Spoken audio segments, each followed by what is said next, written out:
പരസ്യപ്രചാരണത്തിന് അവസാനം കുറിച്ച് ആലത്തൂർ മണ്ഡലത്തിൽ നടന്ന കൊട്ടിക്കലാശം ആവേശക്കടലായി. 3 മുന്നണികളും 3 നിയോജക മണ്ഡലങ്ങളിലാണ് കൊട്ടിക്കലാശം നടത്തിയത്. ഇടതുമുന്നണി സ്ഥാനാർത്ഥി കെ രാധാകൃഷ്ണന്റെ കൊട്ടിക്കലാശം തൃശൂർ വടക്കാഞ്ചേരിയിൽ നടന്നു.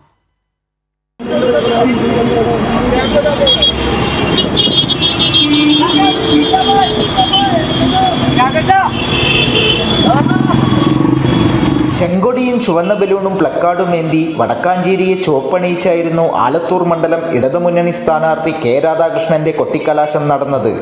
കെ രാധാകൃഷ്ണന്റെ അവസാന ദിവസ പരസ്യപ്രചാരണ റോഡ് ഷോ ചിറ്റൂരിൽ നിന്നുമാണ് ആരംഭിച്ചത്.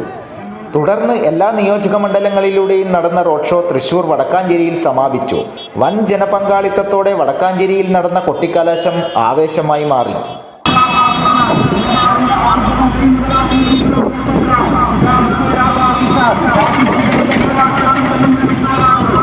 വലിയ വിജയപ്രതീക്ഷയുണ്ടെന്നും ആലത്തൂരിന്റെ വികസനത്തിന് മുൻതൂക്കം നൽകി പ്രവർത്തിക്കുമെന്നും കെ രാധാകൃഷ്ണൻ പറഞ്ഞു.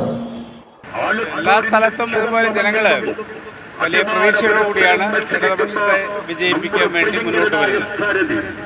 അത് കാണിക്കുന്നത് നമ്മുടെ ഇടതുപക്ഷ പ്രസ്ഥാനങ്ങൾക്ക് വലിയ പ്രസക്തിയും പ്രാധാന്യം ജനങ്ങൾ കൽപ്പിക്കാൻ തുടങ്ങി. കാരണം നമ്മുടെ ഇന്ത്യൻ അവസ്ഥയിൽ ഏറ്റവും ശരിയായ നിലപാട് ഓരോ കാര്യത്തിലും സ്വീകരിക്കുന്നത് ഇടതുപക്ഷ ജനാധിപത്യ ശക്തികളാണ് എന്ന് ജനങ്ങൾ ഓരോ ദിവസം ചെല്ലുന്തോറും കൂടുതൽ തിരിച്ചറിഞ്ഞുകൊണ്ടിരിക്കുന്നു. UDFന്റെ ആലത്തൂർ നിയോജക മണ്ഡലത്തിലും NDAയുടെ ചിറ്റൂർ നിയോജക മണ്ഡലത്തിലുമായിരുന്നു കൊട്ടിക്കലാശം. സച്ചിൻ വള്ളിക്കാട്, കൈരളി ന്യൂസ്, പാലക്കാട്.